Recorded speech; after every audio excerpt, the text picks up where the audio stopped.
following. So the people served the Lord all the days of Joshua and all the days of the elders who outlived Joshua, who had seen all the great works of the Lord.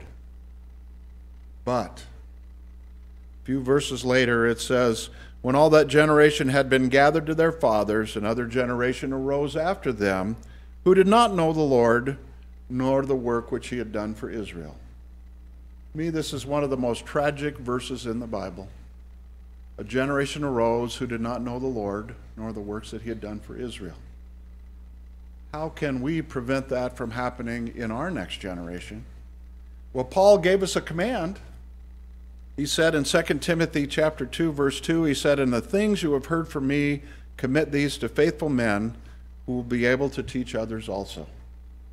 That verse is one of the reasons why the Linder Road congregation has traditionally supported people attending preaching schools and missionary schools, that they could take on the commitment to pass on the words to teach others also, so that the Christ Church would continue on generation after generation.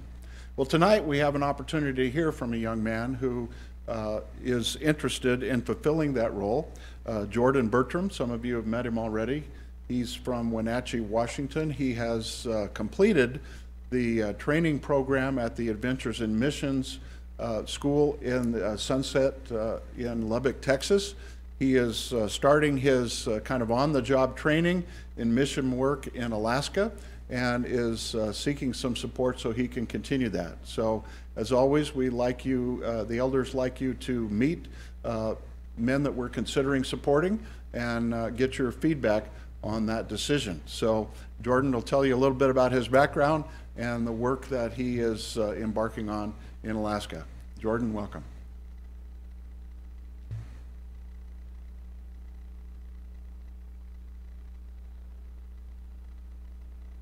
Is this one on?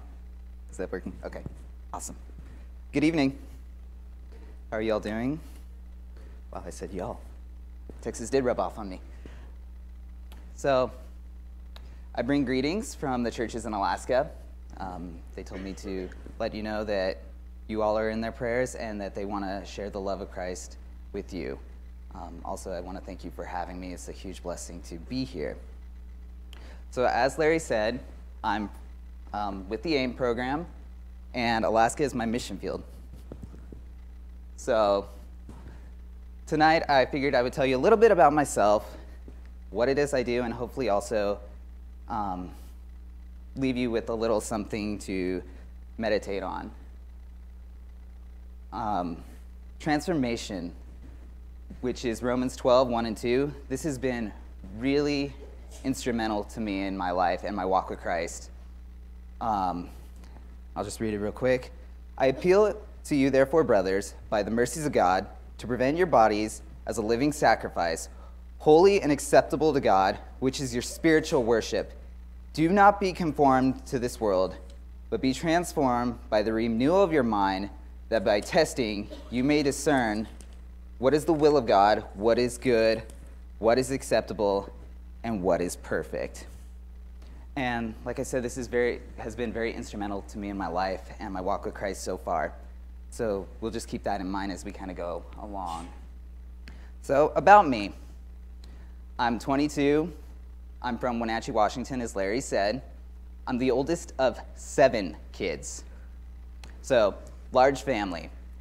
I'm also an apprentice missionary. Interesting fact about my family, too, is that with 7 of us, my mom chose still to homeschool all of us. So, she's kind of super mom. Yeah, I love my mom, but I wouldn't tell her that, you know. But yeah, so this is my family. We're all huddled up in the tree except for Mom. Even Dad got up in the tree. I was surprised about that. But why AIM? So for those of you who don't know, AIM is a 2.5-year apprentice missionary program based out of the Sunset International Bible Institute in Texas. It's for high school to college-age students, and there's 8 months of training there in Lubbock, which I completed, and then it's a 14 to 22 month field time. I have started that field time in Alaska. Our commitment in Alaska was 18 months with the maximum of 22. I've been living in Alaska since June. So I got to see all the sunlight. I haven't got to see complete darkness yet, but it's coming. So AIM, why I chose it. I am a college graduate. I graduated college at the age of 20 with a bachelor's in law and justice and a minor in sociology. And I had a plan. I was going to go to college and I was going to start my career. I heard about AIM when I was 14, and when I first heard about it, I was like, oh, that's cool. You know, I could go travel and I could do God's work in the process. Very next year, I was like, it'll never happen. In a million years, you will never see me go to AIM. I'm in AIM, but another reason I ended up joining AIM is I kind of lost my way, lost my direction. After graduating college, like I said, I thought I had my career planned out, and I was going to work in law enforcement and had gone through all the interviews, all the training. And then, for whatever reason, I'm sure God had his hand in it, I failed the medical. Not because I had anything wrong with me, but because the doctor they chose misdiagnosed the tremor I have in my hand and said it was very severe and serious. So I was kind of left with this problem. I thought I had my life all planned out. I thought I had this career planned out before me, and then nothing. So I struggled with this identity crisis. I didn't know who I was because I based my entire identity off of being a college student and then hopefully a law enforcement personnel. And it was around this time, with everything, that someone came up to me and said, if you didn't tell me you were a Christian, I wouldn't have known. And that hit me really hard because I claimed to be following Christ, but I wasn't living my life in a way that represented that. And it really hurt because I thought I was doing good. I was involved in the youth group. I was in leadership. Like, I was trying to help in every way I could, but I was okay with where I was at. And it was around this time too, I read a saying that there's no stagnant people in the faith. You're either moving towards Christ or you're moving away from Christ. There's no in between. And I was starting to feel that, and it was tearing me down. And I realized I needed more. And it was at this time the elders in my congregation came to me and told me that we're going to send you to Lubbock, Texas, and we want you to go to Camp Adventure and visit the AIM program. And I was like, okay, I'll go to Texas. Like, I'm not going to go to AIM. So they sent me on down there, and while there, I realized that I had found what I was missing. I found people who were my age, who were committed to following Christ, but not only just to following Christ, but trying to get in a deeper, fuller relationship with him and do what he called them to. And I realized this is what I need. This is what I was missing. So I went down saying no to AIM. And I came back, and my mom's like, what'd you think? I was like, I think I'm gonna do AIM. And my mom was super happy about that. So this is kind of some of the stuff that I got out of AIM. So this picture up here, let's see, this is your right, my left. This is my teammate David and I in Toluca, Mexico. And I'm speaking in English to a bunch of people who can't understand me. And David's translating it into Spanish. This is David's home congregation. And AIM gave me this opportunity to travel and to see other cultures and to connect to people that I didn't even realize I had a connection with through Christ. That there was this family outside of my hometown that shared this greater, deeper connection than I had ever realized. Right below it is a picture of Mexico City and from the Latin America Tower. And standing at the top of that tower, overlooking this city of 30 million people, I had this realization that I'm just one person in a vast sea of people. And it kind of broke me. I was like, what am I doing? Like, what can I do to make an impact on people? And then just like, as you read scripture, all it takes is one person. You don't need this large group to impact the world. All it takes is one person.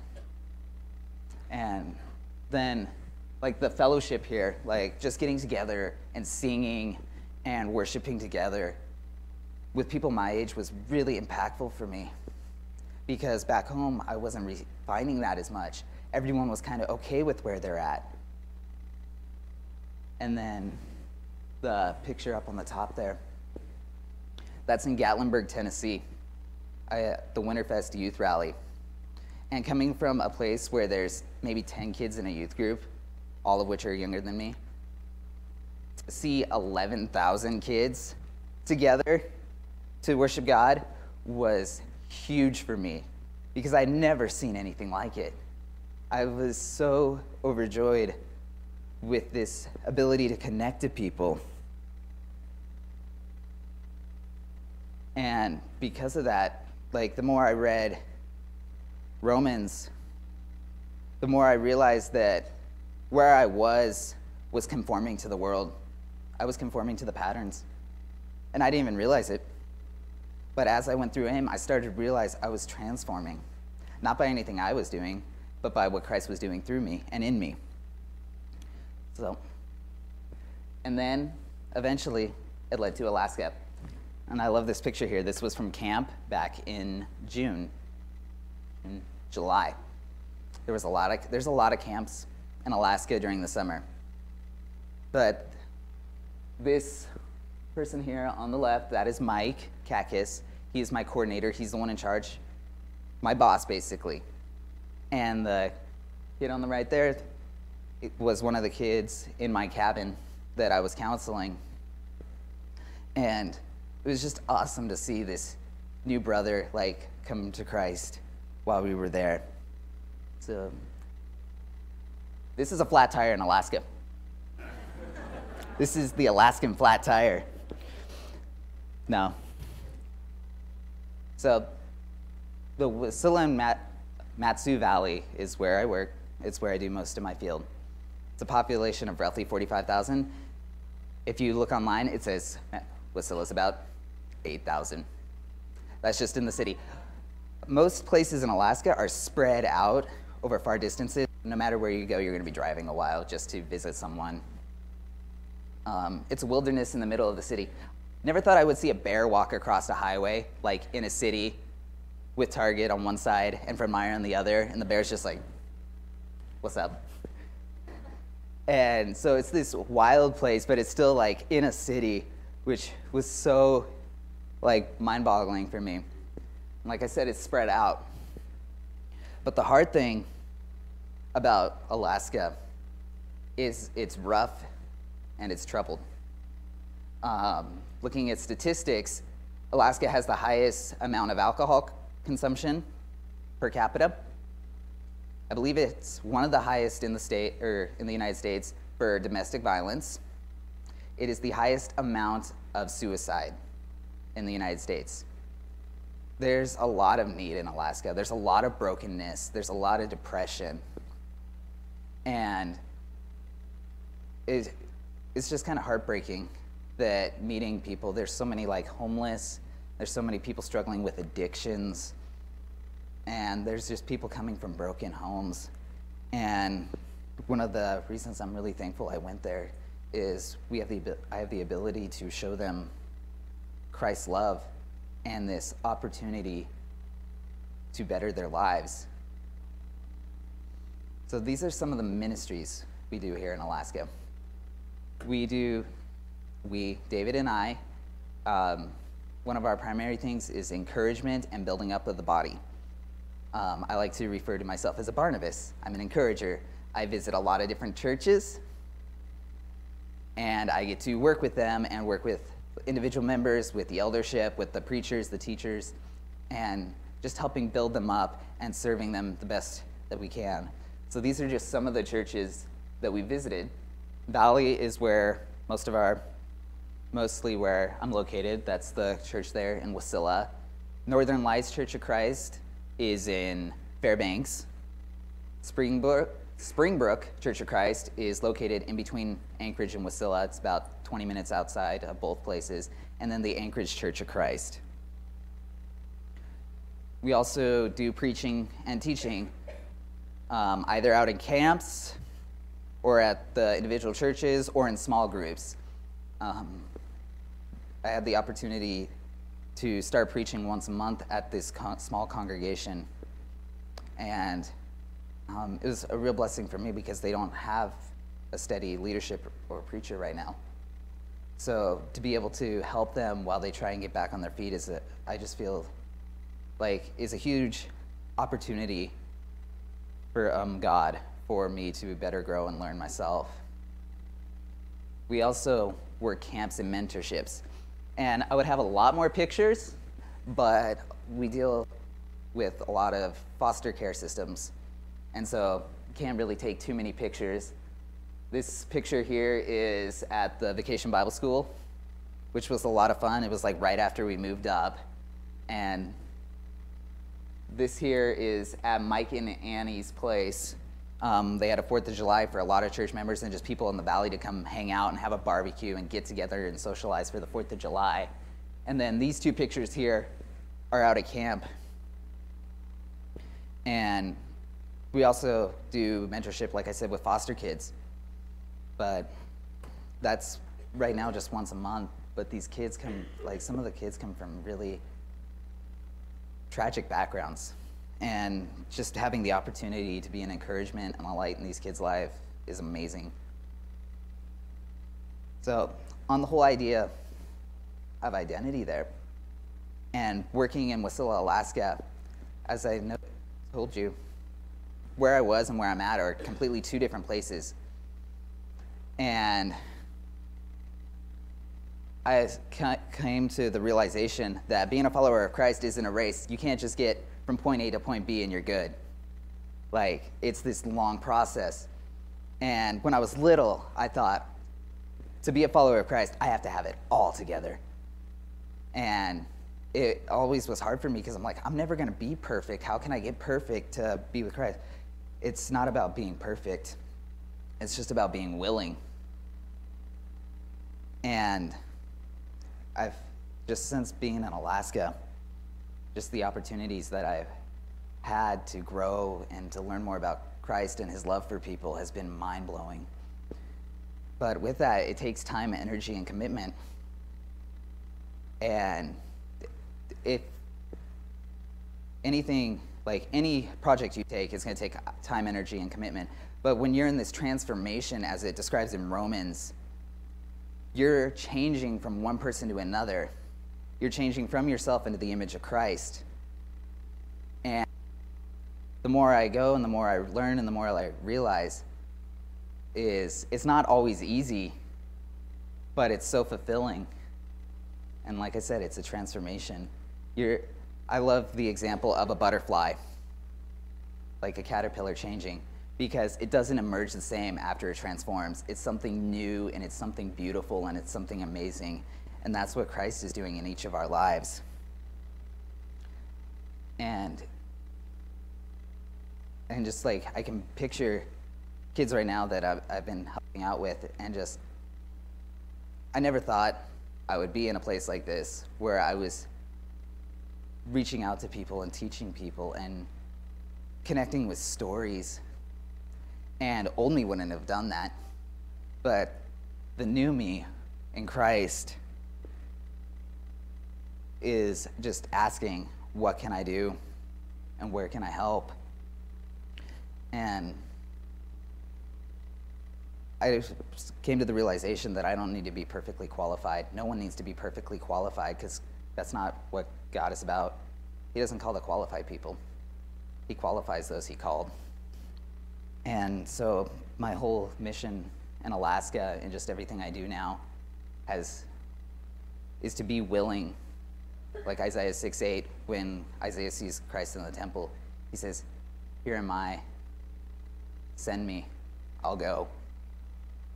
And so being willing to the calling that Christ gave us in Matthew 28 in the Great Commission, when he says, "Go into all the world." So I just thank you guys for allowing me to be here to kind of talk about my experiences so far in Alaska and just a name in general. And I would encourage you, you don't have to go around the world for missions. Just something as simple as saying hello to a person on the street can make a world of change.